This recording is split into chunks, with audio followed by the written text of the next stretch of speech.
Hey, welcome. This is the Santa Barbara to King Harbor 25th, 2025, excuse me, Santa Barbara to King Harbor competitor briefing online. We're going to do this one, and then we'll also have something on the beach at 5 o'clock on Thursday, right before the beach party kind of gets really rolling. But I want to thank you for registering and welcome you to this briefing. I also want to thank our chairs, Rob Miller and Rose Willow, and the many, many volunteers it takes to put this on, and also as our sponsors, Ullman Sales, the Santa Barbara Chandlery, Seacoast Yachts, and Harbor Marine Works. Thank you to so much to those companies, great places, and we're thankful for their support. Okay, so we're going to start off right away with going over where all documents will be, which is at sbyc.org/SB-KH. I'm going to type it in here just so you're getting the exact URL. That's kind of like the long version, but there you go. There's the URL back to this page here. Obviously, I have now put the tracker right on the page, so you have to scroll past this to get to the actual notice board, where you can also just click the tracker and go there. Notice of race, sailing instructions, quick download. So the sailing instruction packet's got all the advertisements, the pictures, the schedule of events, facility information. The SIs have just the SIs, and that's if you're out on the water and you need a quick download. I've put that there as an available option. Attachment A is very important. That is the start schedule. Attachment B is very important for the cruising class. Okay, that's the cruising class log.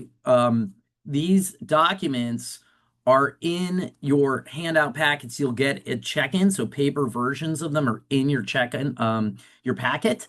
And the cruising class log is only in the 8 boats that are signed up for cruising class. But that log is in your packet, your Ullman Sales folder that you'll get when you check in. Class assignments, of course, have been posted. And then we have these 2 documents, entries by sail name, entries by boat name.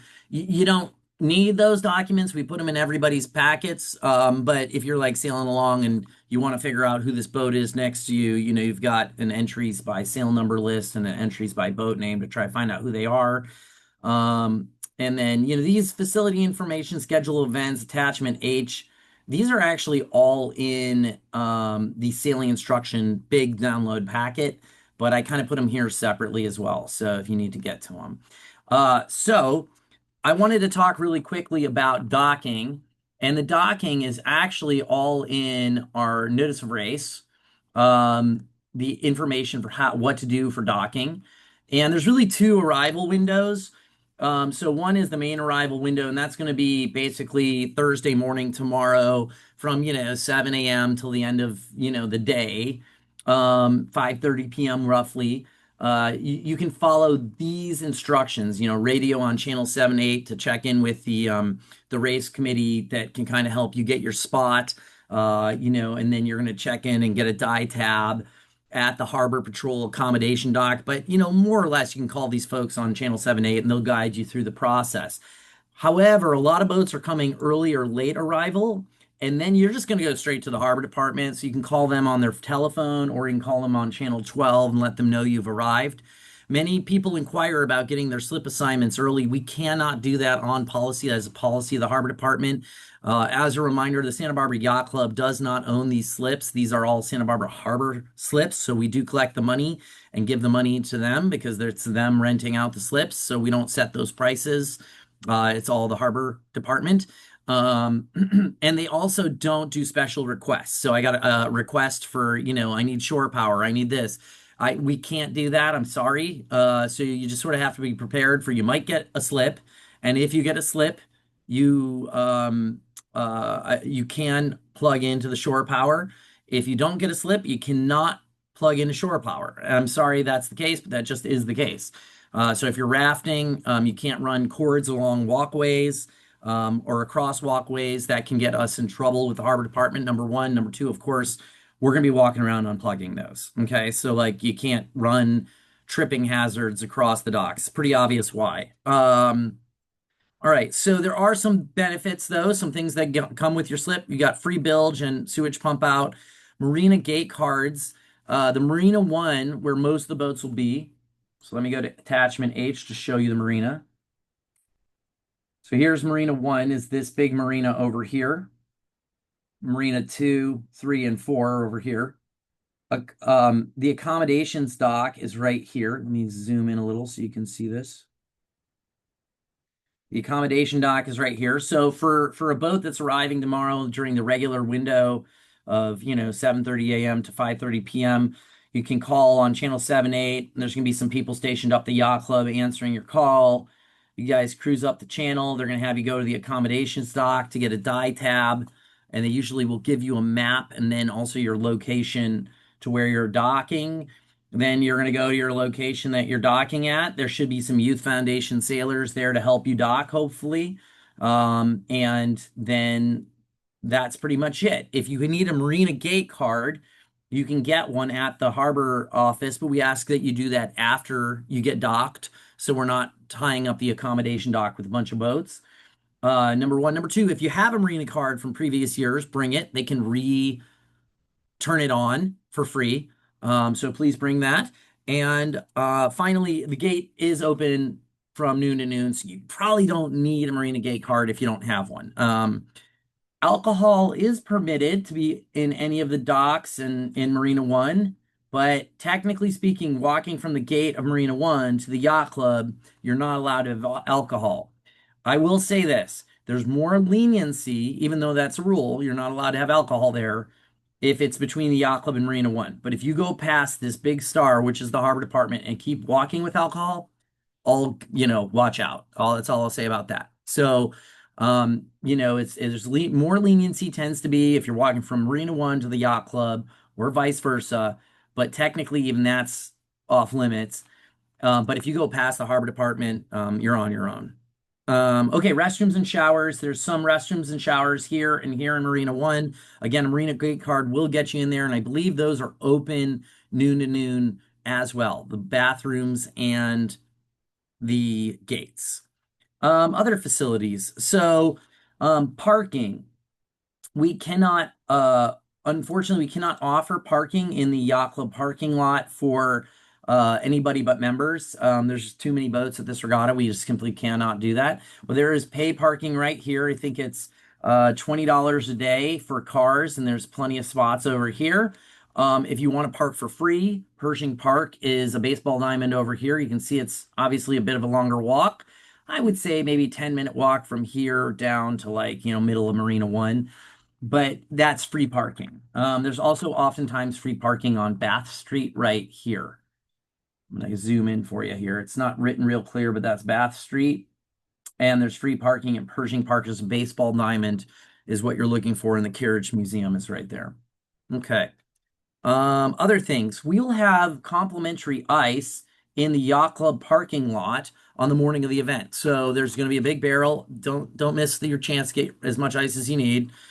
Should be plenty. And that's there. Let's see here. The other logistics that you might need, any hoists or other things like that, are kind of covered in our facility information. If you need a hoist or launching, you can just contact me. We have not had a lot of boats that have done that in the past, but we have a hoist and a hoist key, and I can just walk you through it if you need it. So racing@sbyc.org is my email. All right, we'll have, of course, our party on the beach on Friday night. We're looking forward to that. And that should be really fun.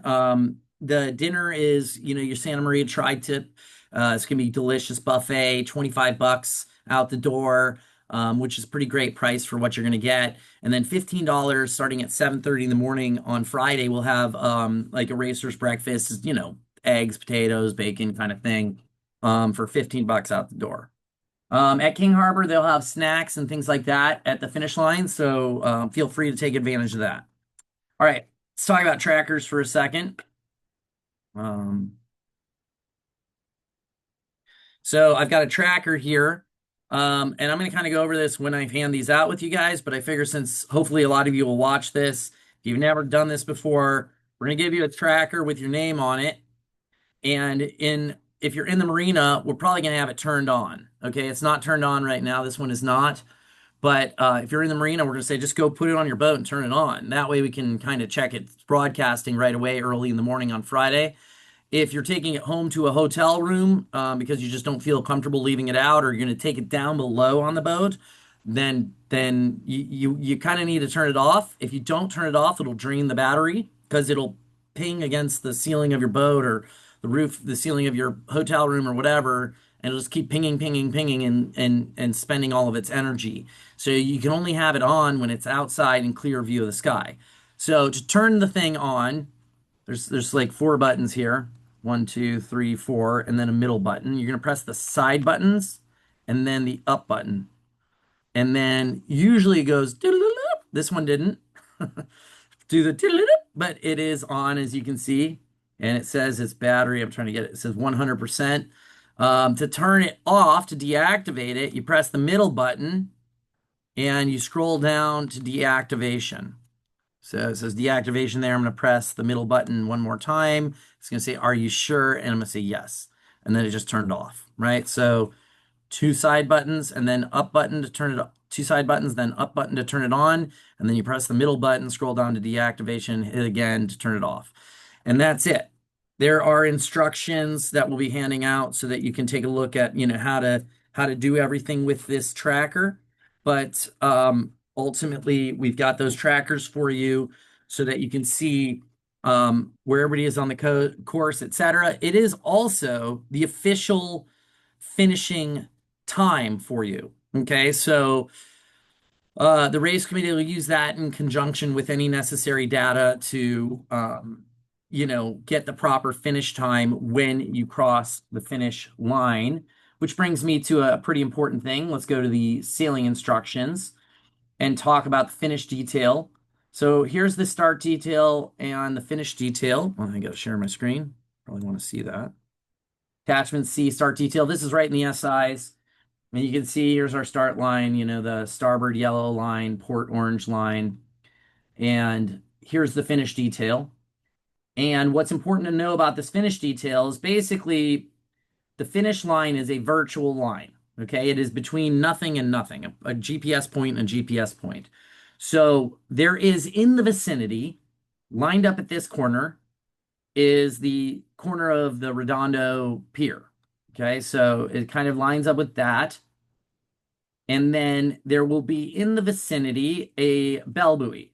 But this bell buoy has a pretty big circumference. So if it's out here for some reason, like that tide has just moved it there because it's quite deep and it's got a big rotational circumference, and you round that bell buoy and then go, then you hypothetically would not finish, right? So it's important to understand you want to try to go through this finish line, the virtual finish line, program those GPS points in and understand that. However, from a visual perspective, you'll see a bell buoy over here somewhere and you'll see the corner of this wharf, right? So if you're doing it right, you should be able to come in and go like this. And then if you're going into the harbor, it's quite easy. Obviously, it's very hard not to finish unless you finish way over here or you come in like this, right? You really got to kind of avoid going through that line.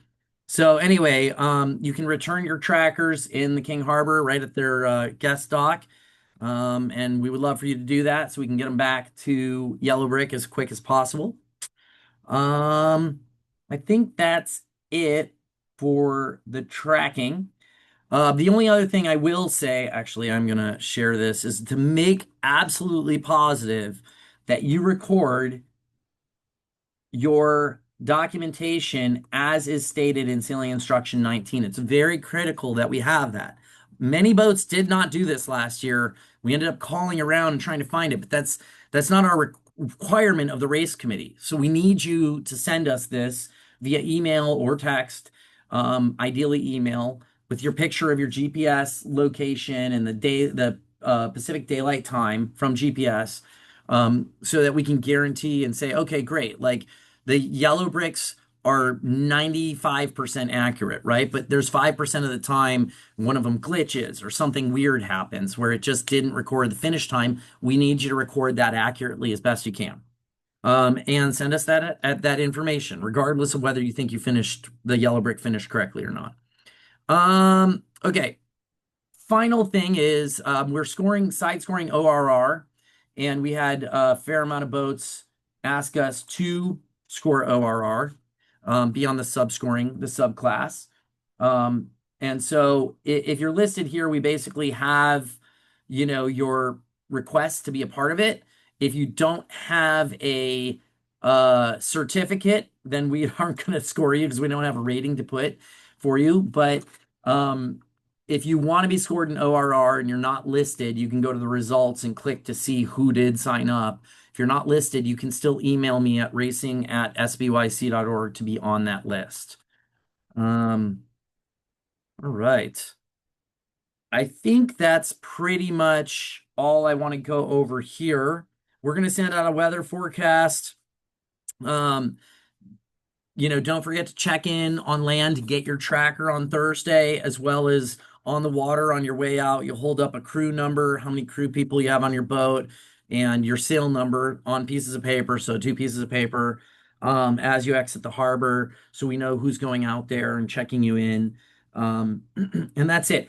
I am going to show you one more document and then I'm done. Sorry, I said I was done and I'm not done. But the attachment A is probably one of the most important documents in this whole thing.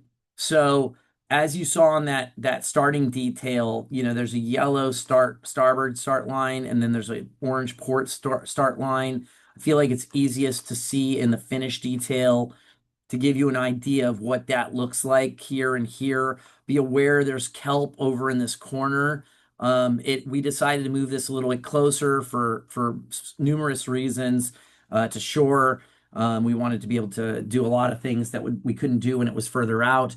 But be aware there's some kelp over here, so that's kind of a byproduct of it. It doesn't seem to be an issue for the last 2 years, so we're going to keep going with it. But that is the start line, and attachment A, where did it go? Here it is. Shows you what line and what time you're starting at. Okay. Try to make it easy. For those who wonder, we put the faster boats on the leeward side of the line. So hypothetically, once they start, they're kind of extending. Well, the windward side, is kind of falling behind. And then that way, nobody's really blanketing each other as they're sailing. So I think it'll be just fine. But anyway, don't forget your attachment A. It is in your packet that's being handed out, but it's also online, and we'll have more copies printed there in case you need them. I think that's all I got. We're looking forward to seeing you. If you have any questions, please, hit me up at racing@sbyc.org. Excited to have you be part of the 52nd running of the Santa Barbara to King Harbor race. And we wish you safe travels. And we're looking forward to partying with you on Thursday night and having a great race on Friday. Thanks, everybody. We will see you soon.